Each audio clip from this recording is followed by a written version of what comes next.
ঝাড়গ্রাম সিরিজের দ্বিতীয় পর্বে আপনাদের স্বাগত। প্রথম পর্বে আপনারা দেখেছেন যে আমরা কোন রাস্তা দিয়ে কিভাবে ঝাড়গ্রামে এসে পৌঁছেছিলাম। ঝাড়গ্রামে আমরা ছিলাম আরণ্যক হোটেল অ্যান্ড রিসোর্টে। ঝাড়গ্রামে এসে পৌঁছানোর এই যাত্রাপথ সম্পর্কে আপনারা জানতে আগ্রহী থাকলে আপনাদের কাছে অনুরোধ করব উপরের আই বাটনে ক্লিক করে অথবা নিচের ডেসক্রিপশন বক্সে দেওয়া লিঙ্ক থেকে প্রথম পর্বের ভিডিওটি দেখে নিতে পারেন। আজকের এই পর্বে ঝাড়গ্রাম থেকে বেলপাহাড়ির উদ্দেশ্যে রওনা দেব। ঝাড়গ্রাম থেকে কিভাবে বেলপাহাড়ি পৌঁছাবেন এবং বেলপাহাড়িতে কি কি দেখবেন সেই সম্পর্কে পূর্ণাঙ্গ বিবরণ এই ভিডিওতে তুলে ধরতে চেষ্টা করেছি। তবে আপনারা চাইলে দ্বিতীয় দিন ঝাড়গ্রামে ঘুরে তৃতীয় দিনেও বেলপাহাড়ি যেতে পারেন।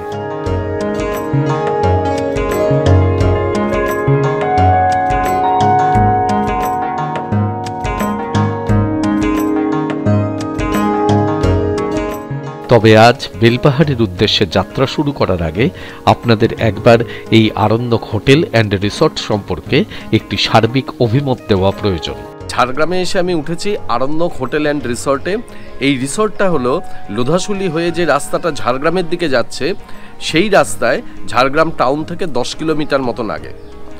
রিসোর্টটার পরিবেশের কথা আগে বলি।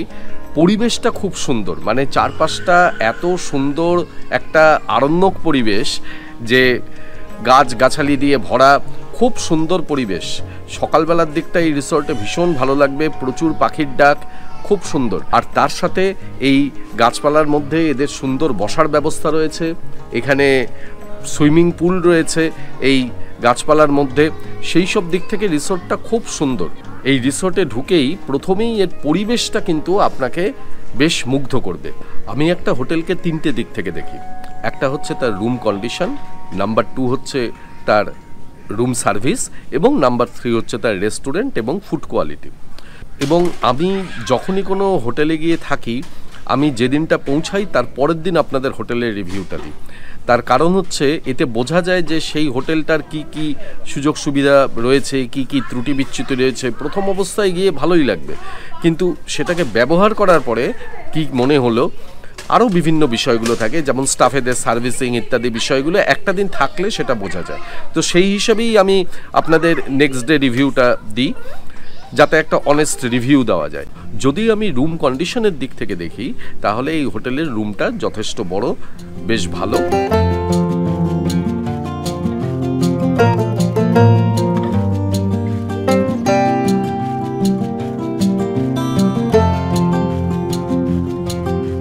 রুমের এসি ভালো কাজ করেছে, বাথরুমের গিজার ভালো কাজ করেছে, বেশ অনেকগুলো চার্জিং পয়েন্ট রয়েছে, সেদিক থেকে সমস্যা হবে না। রুমে আলোটালোও যথেষ্ট রয়েছে।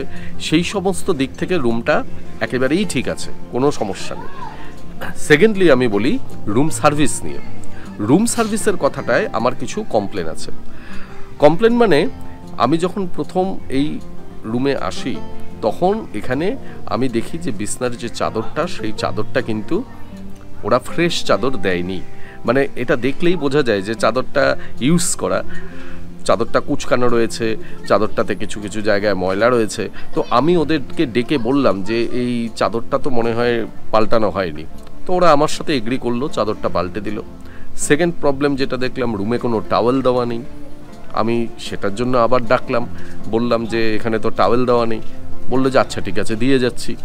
3 নম্বর হচ্ছে টি কফির জন্য যে শেষেগুলো দেওয়া থাকে, সেখানে কোনো টি ব্যাগস ছিল না। আবার ডেকে বললাম। বাথরুম, এই জায়গাটা আমার সব থেকে খারাপ লেগেছে যে বাথরুমটা কিন্তু ঠিকঠাকভাবে ক্লিন করা ছিল না। বাথরুমে যথেষ্ট নোংরা ছিল, অপরিষ্কার ছিল। আমি ওই এখানে চেক ইন করেছি যখন দুপুরের দিকটায়, সেই সময়তে ডেকে আবার বাথরুমটা পরিষ্কার করালাম, কিন্তু বাথরুমের আনাচে কানাচে প্রচুর ময়লা জমে আছে। আর বাথরুমের যে টপ শাওয়ারটা সেটা ঠিকঠাক কাজ করেনি, হ্যান্ড শাওয়ারটা ঠিক আছে। আর এই মোটামুটি হোটেলের ফুড কোয়ালিটি ভালো, মোটামুটি রান্নাবান্না খুব একটা খারাপ না, কিন্তু দামটা একটু বেশি। আমি যে রুমটাতে রয়েছি এই রুমটা হচ্ছে G1, এটা গ্রাউন্ড ফ্লোরে। এই রুমটার ভাড়া হচ্ছে 2400 টাকা উইথ জিএসটি। এছাড়া এদের ফার্স্ট ফ্লোরে কতগুলো অ্যাকোমোডেশন রয়েছে, সেই ফার্স্ট ফ্লোরের রুমের রেট হচ্ছে এদের 2700 টাকা উইথ জিএসটি। এছাড়া এদের টেন্ট অ্যাকোমোডেশন রয়েছে, টেন্টের ভাড়া হচ্ছে 2000 টাকা করে। তো আমি এদের সাথে ফোনে কন্ট্যাক্ট করেছিলাম, এদের সাথে কিছুটা দরাদরি করেছিলাম, তাতে ওরা আমাকে এই ফার্স্ট ফ্লোরের রুম 2000 টাকা করে দিয়েছে। আমি 2 দিনের জন্য রুম বুক করেছি। আরণ্যক রিসর্ট থেকে ঝাড়গ্রাম যাওয়ার এই পথেই পড়বে লোধাশুলির জঙ্গল।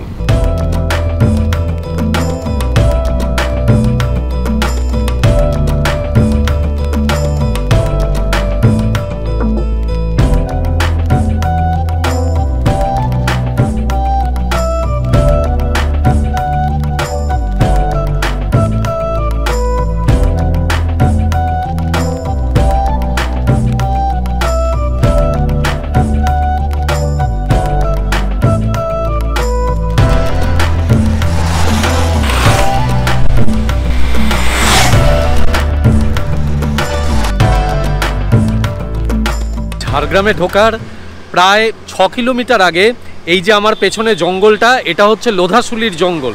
আমার পেছন দিকে চারিদিকটা দেখুন, পুরো ঘন সবুজ জঙ্গল। এত সুন্দর জায়গাটা, মানে এখানটাতে আপনাকে একটু কিছুক্ষণের জন্য হলেও দাঁড়াতেই হবে। জঙ্গল থেকে ঝিঝি পোকার ডাক ভেসে আসছে, আমাদের নাকে ভেসে আসছে যে ভেজা পাতার একটা গন্ধ, এত ভালো লাগছে গন্ধটা।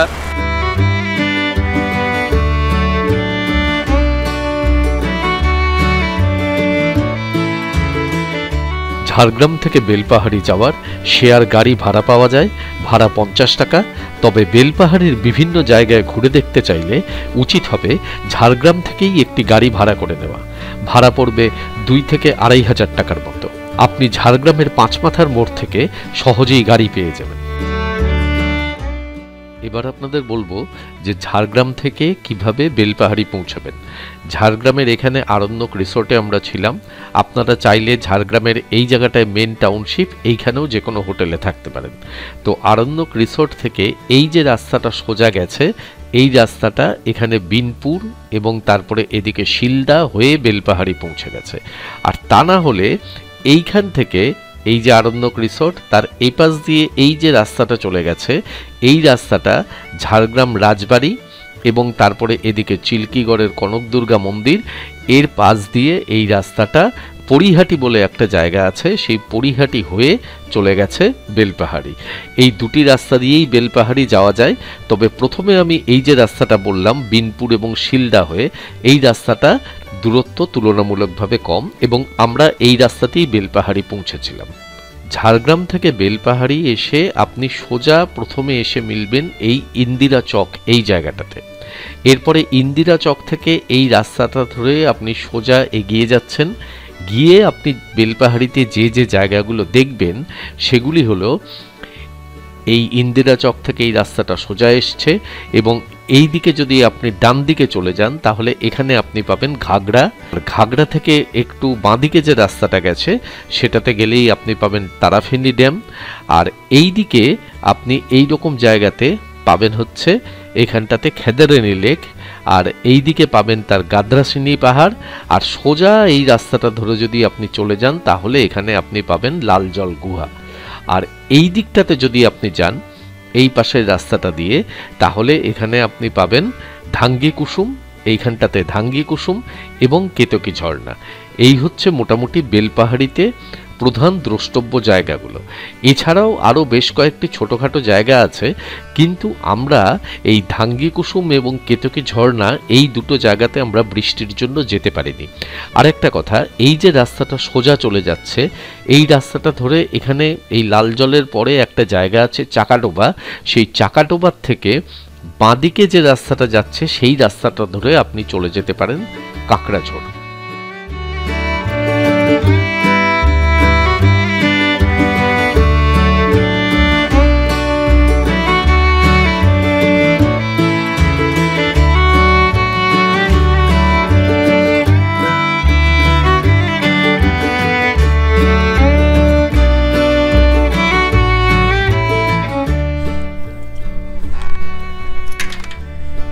ঝাড়গ্রাম থেকে বেলপাহাড়ি পর্যন্ত দূরত্ব হচ্ছে 38 কিলোমিটার, সময় লাগবে 50 মিনিট মতন।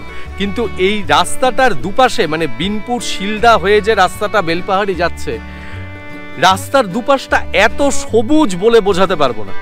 এত সুন্দর রাস্তাটা, আর রাস্তার দুপাশে পুরো কাশফুলের সারি, মানে এত কাশফুল আমি জীবনে কোনোদিনও দেখিনি। এত সুন্দর রাস্তাটা, মানে রাস্তার মাঝে মাঝেই দাঁড়িয়ে থেকে মনে হচ্ছে খালি ছবি তুলি।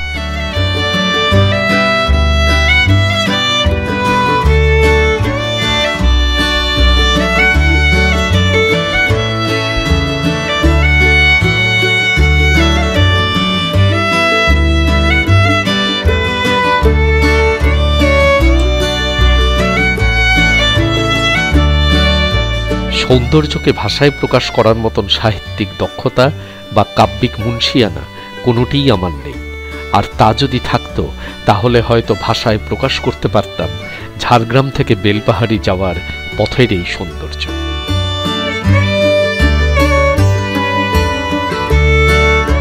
এত জায়গায় ঘুরি কিন্তু এত সবুজ আমি কোথাও পাইনি।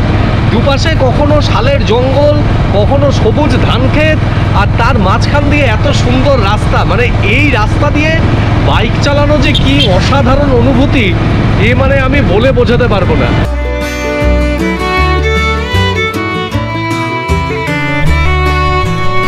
আমি এখন দাঁড়িয়ে আছি বেলপাহাড়ির ইন্দিরা চকে।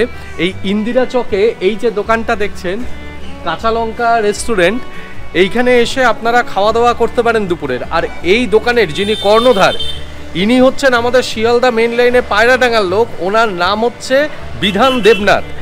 ওনার সাথে আমার পরিচয় হলো এবং উনি এত সুন্দরভাবে বেলপাহাড়ির প্রতিটা কোণা আপনাকে বুঝিয়ে দেবেন, একেবারে সুন্দর ছবির মতন বুঝিয়ে দেবেন যে কিভাবে আপনি যাবেন, কোন রাস্তা দিয়ে যাবেন, কোথায় কোথায় দেখবেন, সেই সমস্ত কিছু উনি আপনাকে বলে দেবেন। ওনার নাম হচ্ছে বিধান দেবনাথ এবং আমি ওনার ফোন নাম্বার ডেসক্রিপশন বক্সে দিয়ে দিচ্ছি। আপনারা বেলপাহাড়িতে এসে প্রয়োজনে ওনার সাথে যোগাযোগ করতে পারেন। নমস্কার, থ্যাংক ইউ।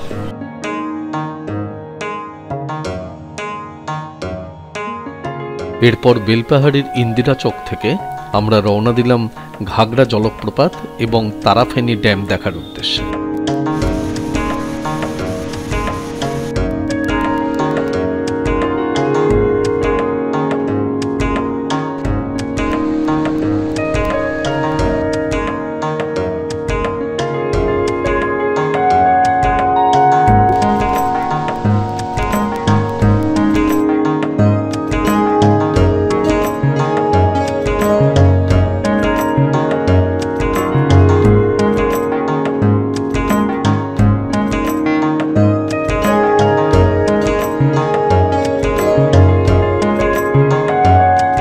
এই সময়টাতে ঝাড়গ্রাম, বেলপাহাড়ি, এই সমস্ত জায়গা এত সবুজ, এত সুন্দর। আর ঠিক সেরকম এই ওয়াটারফলসগুলোতে এই সময় প্রচুর জল। আমি সবসময় বলি যে কোনো ওয়াটারফলস বর্ষার পরে গেলে তার জলটা সব থেকে বেশি পাওয়া যায়।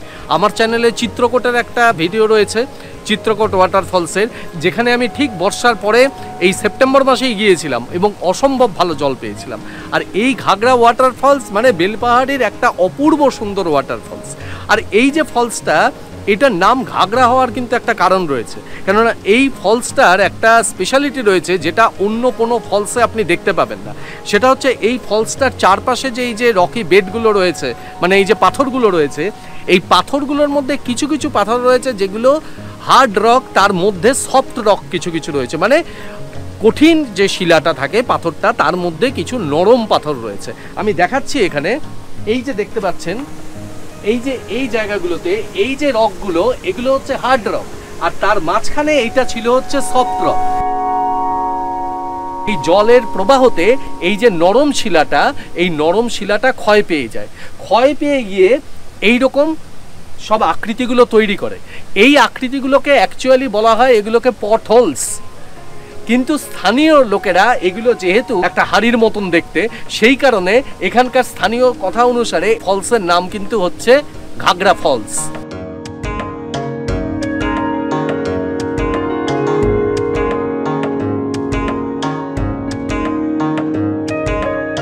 আমি এখন দাঁড়িয়ে আছি ঝাড়গ্রামের তারাফেনী ব্যারেজের উপর।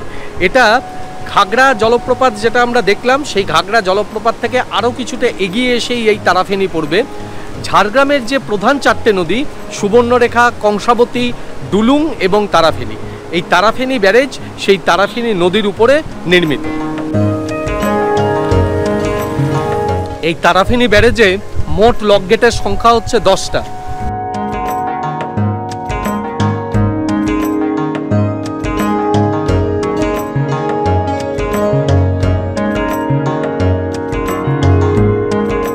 এই যে রাস্তাটা, এটা বেলপাহাড়ির থেকে সোজা চলে গেছে চাকাডোবা পর্যন্ত।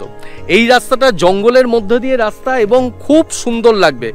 এই রাস্তাটা দিয়ে প্রায় 20 কিলোমিটার মতন এসে একটা বেশ উঁচু জায়গা পাবেন। রাস্তাটা উঠে গেছে অনেকটা, তার থেকে নামার পরে ঠিক এই দিকটাতে এই ডান দিকে এই রাস্তাটা দিয়ে ঢুকে যাবেন। এই রাস্তাটা সোজা চলে গেছে লালজল গুহা পর্যন্ত।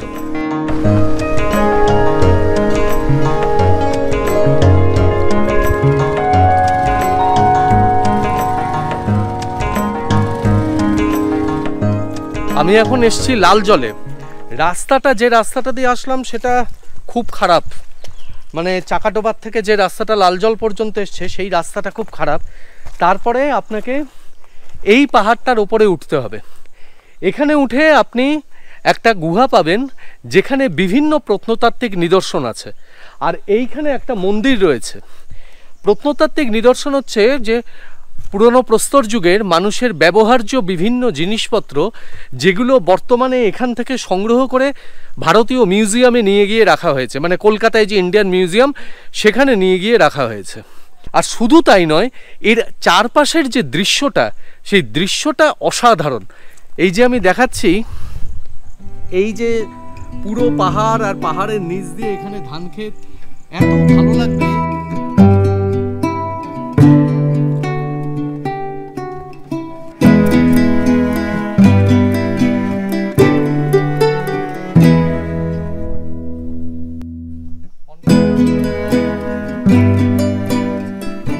অবশেষে এসে পৌঁছালাম গুহার মুখে।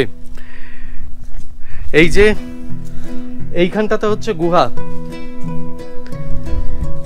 এই হচ্ছে গুহা।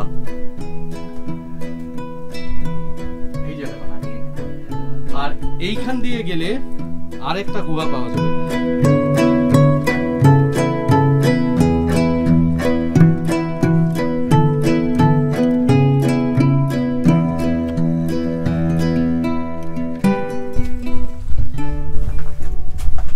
এই হচ্ছে আরেকটা গুহা।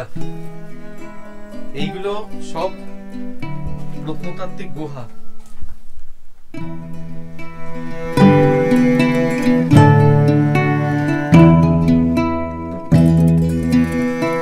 বেলপাহাড়ির ইন্দিরা চক থেকে যে রাস্তাটা সোজা বেরিয়ে এলো, সেই রাস্তাটা এসে এইখানটাতে মিশছে। এই জায়গাটা হচ্ছে চাকাডোবা মোড়। এই চাকাডোবা মোড়ের থেকে ডান দিকে এই যে রাস্তাটা চলে যাচ্ছে, এই রাস্তাটা যাচ্ছে হচ্ছে বান্দোয়ানের দিকে এবং পুরুলিয়ার দিকে। আর ঝিলিমিলিও এই রাস্তাটা দিয়ে যাওয়া যাবে। আর এই দিকে যে রাস্তাটা যাচ্ছে, এইটা যাচ্ছে কাঁকড়াঝোড়ের দিকে।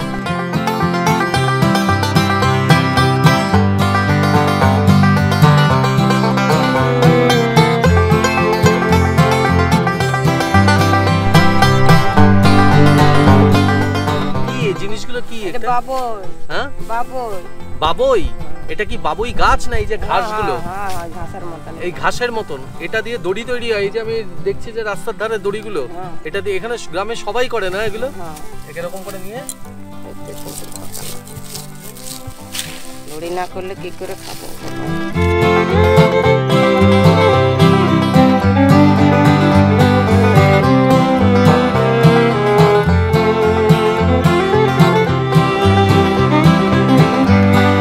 আমি এখন দাঁড়িয়ে আছি খাদারানি লেকের সামনে।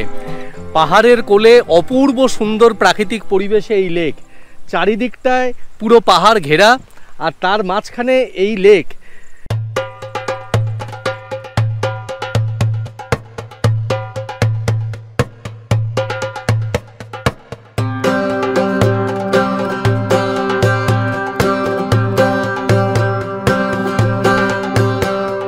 খাদারানি লেকের এই চারিদিকে পাহাড় ঘেরা এই পরিবেশ, আর এখানে যখন সূর্যাস্ত হয় তখন অসম্ভব সুন্দর দেখতে লাগে।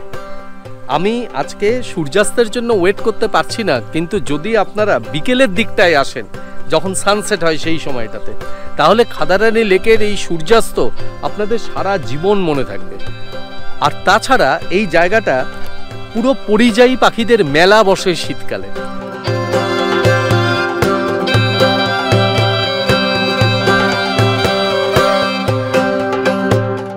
এরপর বৃষ্টির জন্য আমাদের ভ্রমণে বিঘ্ন ঘটে এবং আমরা ফিরে আসতে বাধ্য হই। সেই কারণে গাধরাসিনী, কেতকী ঝর্ণা এবং ধাঙ্গি কুসুম এই 3টি জায়গায় আমরা যেতে পারিনি। আজকে যখন বেলপাহাড়িতে বিভিন্ন জায়গায় আমরা ঘুরছিলাম তখন হঠাৎ করেই বৃষ্টি শুরু হলো। মানে এমন বৃষ্টি শুরু হলো যে আমরা আমাদের ক্যামেরা বাঁচিয়ে সব তাড়াতাড়ি করে আমরা সেখান থেকে ফিরে চলে এলাম এবং ফেরার পথে পুরো অন্ধকার হয়ে গেল রাস্তা। ওই অন্ধকার রাস্তায় বেলপাহাড়ির থেকে ফেরা মানে যাওয়ার সময় সকালবেলায় যতটা সুন্দর লাগছিল, রাত্রিবেলাতে কিন্তু মানে এত অন্ধকার রাস্তা মানে বলে বোঝাতে পারবো না। বাইকের আলো সাফিসিয়েন্ট নয় ওই রাস্তায়। যাই হোক, ওইভাবে আমরা কোনো রকমে ফিরে এলাম। মানে 2-1টা জায়গার ভিডিও তার ফলে আমাদের বাদও হলো। রাস্তায় কিছুটা বৃষ্টিতে ভিজেওছি এবং তার ফলে অসম্ভব টায়ার্ড। এই রাত্রিবেলায় এখন এসে এই আরণ্যক রিসোর্টে আমরা আমাদের রাতের খাবার নিয়েছি হাক্কা নুডলস, আর এদিকে রুটি আর তার সাথে গার্লিক চিকেন, আর এদিকে 2টো গোলাপ জামুন।